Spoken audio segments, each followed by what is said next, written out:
Jar Jar may have tripped, but the prequels launched some of the slickest, most imaginative vehicles in Star Wars history.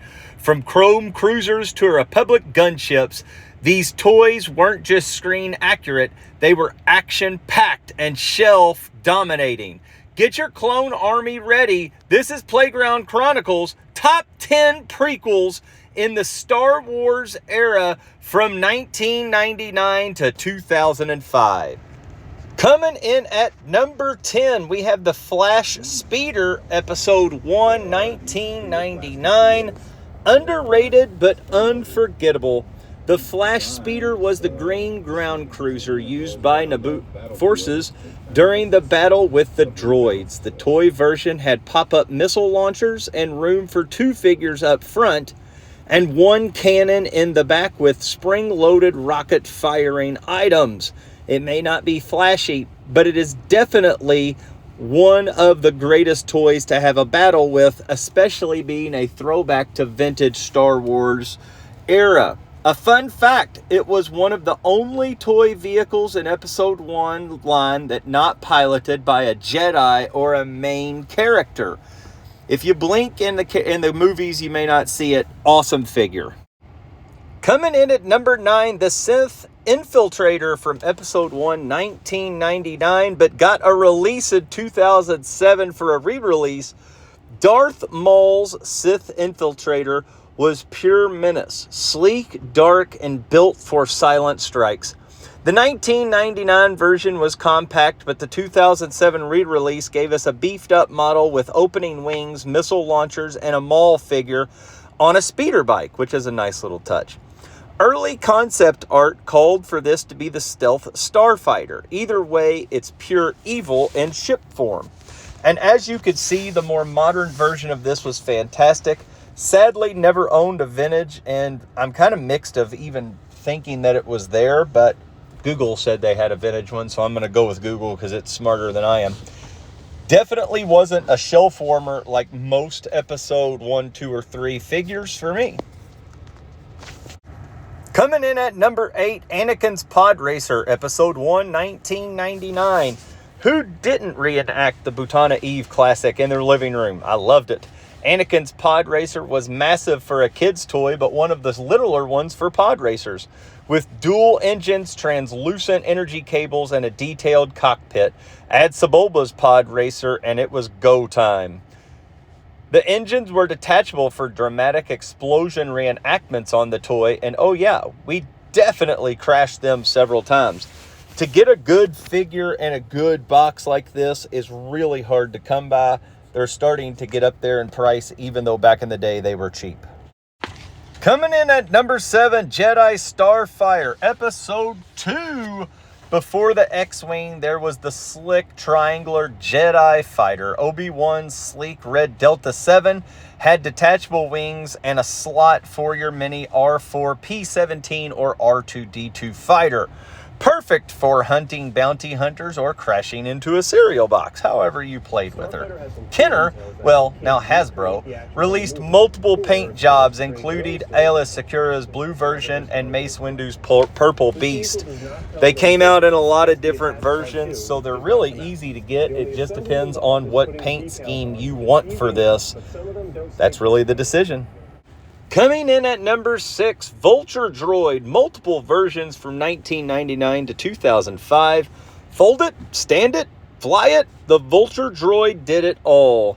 As Separatists' cannon fodder, this toy was surprisingly sturdy, transforming from Walker to Starfighter in seconds. It even came with a spring-loaded missile and scary red eyes. Repainted out the wazoo is this toy, but it was one of the few transforming Star Wars toys that actually looked like both molds that were screen accurate, which is actually a shocker because Star Wars does do a good job of one, but necessarily doesn't do a good job of the second. Easy to pick this one up. Like I said, been repainted several times. Probably a new one will come out here soon because it seems to sell well.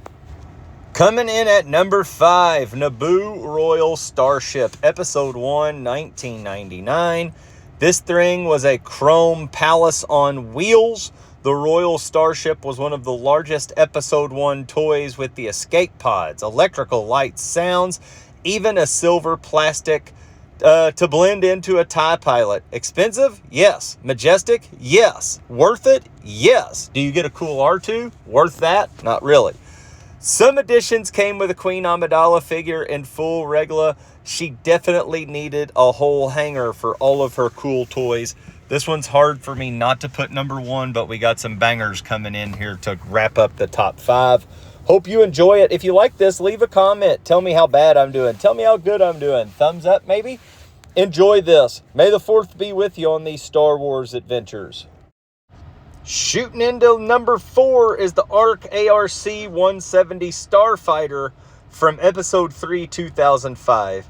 Think of it as the X-Wings Cooler Grandpa. The ARC-170 had opening wings, 3 pilot seats, and firing cannon. It felt military, heavy, and ready to take on the whole Separatist fleets. It was the Clone Wars elite at its finest. Fun fact about this one is the only prequel ship designed to echo original trilogy aesthetics, right down to the droid socket and S foils. They do have several, as Star Wars does, repaints of this dude to where they go later on down the line where the ARC-170 comes in. And it has more of a serpent look that you'll see coming up here soon, and really resembles more of that George Lucas World War II fighter and paint scheme that he tried to do with the ships. Coming in at number 3, the droid gunship from 2002 and 2005. Buzzing over Wookiees and blasting clones, the droid gunship was a flying tank. The toy version, rotating guns, bomb, and a great round UFO design that made it unique to any toy fleet. Though it appeared briefly in Episode 3, it became a staple in the Clone Wars and was re-released several times for that toy line. Again, Star Wars strikes with a whole lot of re-releases and a whole lot of repaints. One of the reasons why collecting Star Wars is very hard. But this one coming in at number 3, you get it once and it's very good. I like Star Wars building. Coming in at number 2, the Jedi Interceptor, Episode 3 of 2005. The evolution of the Jedi Starfire, the ETA 2 Jedi Interceptor, was speed incarnate. Used by Anakin and Obi-Wan in Episode 3. This version had deployable wings, flick fire missiles, and that sleek cockpit, perfect for your Anakin with a Scar figure. You could actually dock it with the hyperspace ring that was sold separately, of course.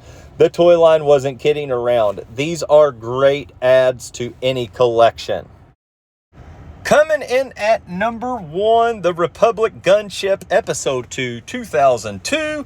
The ultimate troop transport. The Republic Gunship was massive, had ball turret, spring-loaded missiles, opening side doors, and could carry dozens of clone troopers. It was the definitive prequel vehicle. Screen accurate, playable, and a total battlefield counterpiece. There were multiple variants, Clone 2, Clone War, Deco, even one with working zipline for troop deployment. Say what you want about the trade disputes, but the prequels gave us some of the coolest ships Star Wars has ever seen. Whether you were reenacting the Battle of Geonosis or racing pods through your mom's kitchens, these vehicles took Star Wars to the next level. Don't forget to subscribe, like, and comment below for your favorite prequel vehicles. Until next time, peace out, home skillets.